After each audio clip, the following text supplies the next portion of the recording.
7:26 na, kaya kailangan natin pumunta doon sa ospital.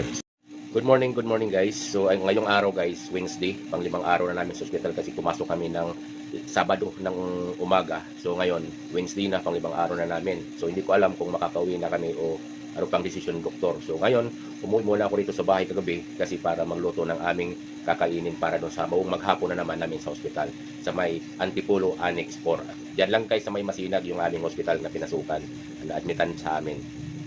So, ipakita ko sa inyo guys yung aking pagkain na naman sa buong maghapon kasi nga meron naman libre sa ospital na pagkain, although para sa pasyente lang, hindi naman sapat para sa amin. Kaya, ayun, nagluluto ako, umuwi ako rito para sa aming pagkain sa buong maghapon at saka hanggang gabi.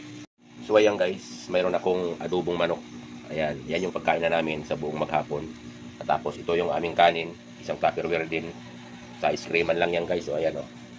Banghapon na rin yan. Tapos, ito naman yung ating itlog para sa ating bugoy, sa ating pasyente. Ayan, kasi yan ang gusto niya, yan ang kanyang hinahanap. Kaya ayan guys yung aming baon sa buong maghapon na to ng pang-limang araw na namin sa ospital. Ayan.